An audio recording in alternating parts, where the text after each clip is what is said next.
malang, baru saja lahir. Dia tidak memiliki hidung, mata, dan anggota tubuh. Bahkan tidak ada satu gigi pun. Setelah guru yang baik menemukannya dan membawanya pulang, melihat anak ini seperti lobak, dia mulai memikirkan cara mengumpulkan anggota tubuh anak kecil yang sudah mati, lalu dimasukkan ke dalam panci. Tambahkan resep andalannya, memasak dengan api panas. Dengan begitu, menghasilkan sebotol air dari mata air kehidupan, dituang ke wadah, dipanaskan dengan suhu panas, menarik sakelar, menyalakan 100.000 vodka listrik.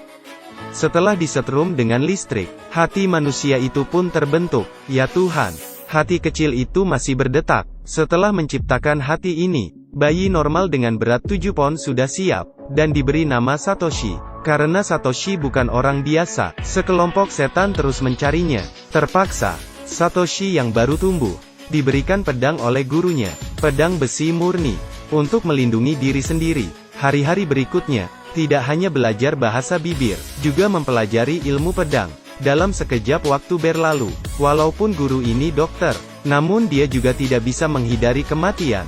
Sebelum guru meninggal, dia menceritakan kisah hidup Satoshi. Ternyata, ayah Satoshi adalah seorang jenderal. Ketika peperangan, demi memiliki kekuatan iblis, dia membuat perjanjian dengan iblis, menukarkan 48 organ tubuh anaknya kepada iblis. Kepada 48 iblis. Jadi ketika Satoshi lahir, dia berubah menjadi cangkang. Ibunya tidak bisa menerima kenyataan ini. Dia menaruh Satoshi di sungai, lalu kemudian diselamatkan oleh gurunya.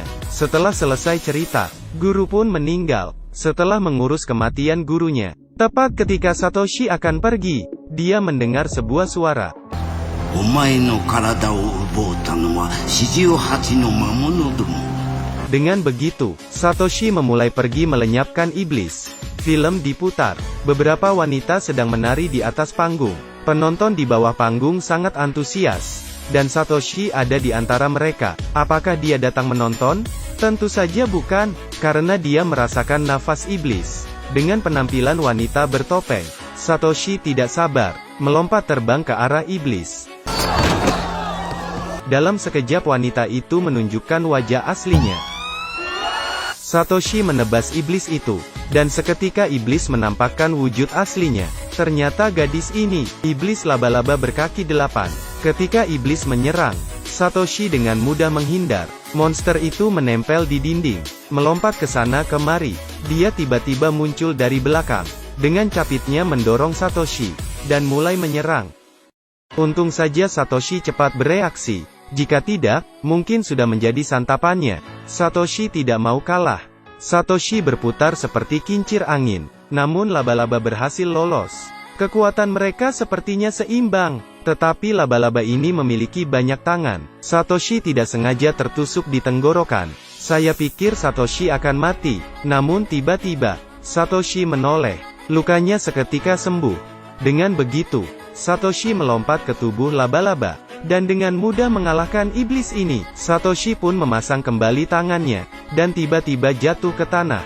Kaki palsu kirinya mendadak jatuh, menumbuhkan kaki asli, perlahan tumbuh dari celana, dan kemudian kaki palsu itu berubah menjadi abu. Kejadian ini menakuti kedua orang ini. Wanita ini bernama Dororo. Setelah mengetahui cerita tentang Satoshi, dia mencarinya, dan ingin membantunya. Keduanya beristirahat di tepi sungai. Mendadak seorang bayi raksasa muncul. Mendengar suara imut ini, mereka pun melepaskannya. Mereka membawa bayi raksasa, datang ke penginapan terdekat. Pemilik penginapan memiliki 7 putri. Gaun atau gaya rambut, semua sama, terlihat sedikit menyeramkan dari kejauhan. Ketika tengah malam, 7 gadis masih belum tidur. Mereka berencana menyantap 2 orang itu. Akhirnya mereka memutuskan makan Dororo yang lebih empuk dulu. Tiba-tiba, ya Tuhan, 7 gadis berubah menjadi ulat, menggeliat dengan tubuh besar, datang ke kamar Dororo. Dororo yang sedang tidur nyenyak, tidak mengetahui situasi ini. Beberapa ulat raksasa mendekati Dororo yang sedang tidur. Di belakang tubuh mereka, memiliki banyak mata. Sebuah bayangan jatuh dari langit, dan menebas ulat raksasa itu. Ternyata itu adalah Satoshi. Jika dia telat selangkah saja, ini bisa menjadi bencana. Saat itu, bayi raksasa itu menunjukkan jalan padanya. Kemudian keduanya mengejar. Mereka melewati terowongan, datang ke ruang bawah tanah. Ya Tuhan, di sini penuh dengan mayat. Yang lebih menakutkan, ada ratusan telur ulat di rumah. Bos wanita bukan manusia, dia adalah kupu-kupu. Ketika dia akan kabur, bayi raksasa itu langsung terbang, dan menarik siluman itu.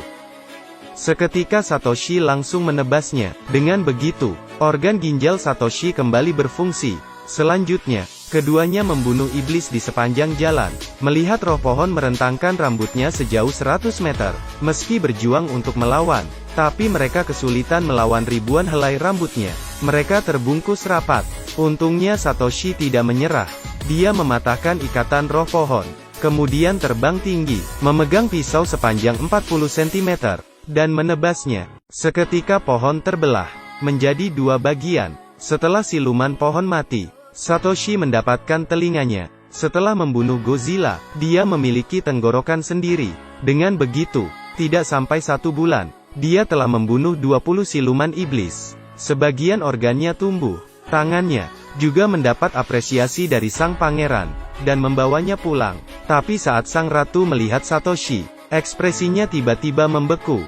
Baju yang dia kenakan adalah buatan tangannya sendiri. Melalui kontak fisik, Satoshi melihat kenangan ratu. Ternyata, wanita yang ada di depannya saat ini adalah ibu kandungnya sendiri. Pangeran takut Satoshi akan mencuri posisinya. Dia membawa pasukan. Kendarai tank meledakkan Satoshi. Dia ingin membunuhnya. Akhirnya tersisa pangeran seorang, dan dia mati di tangan Satoshi. Dengan begitu, raja pun datang. Ibunya menghalanginya menyakiti Satoshi, dan dia ditusuk oleh raja. Melihat kejadian ini, Satoshi sangat marah. Mereka langsung berkelahi. Raja yang memiliki kekuatan iblis. Mereka berkelahi cukup lama. Kelihatannya mereka seimbang. Kemudian, tubuh pangeran tiba-tiba melayang. Ternyata dia kerasukan setan. Dia memberitahu raja untuk membangkitkan dirinya. Namun setan ini ingin mengusai tubuh raja. Raja yang mencintai anaknya langsung menyetujuinya.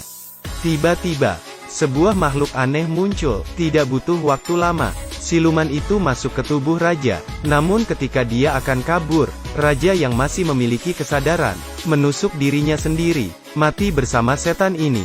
Kemudian, organ hati Satoshi pulih kembali. Tetapi walaupun demikian, dia masih harus mencari 20 organ tubuh lainnya. Keduanya tidak punya pilihan selain melanjutkan jalan membunuh iblis.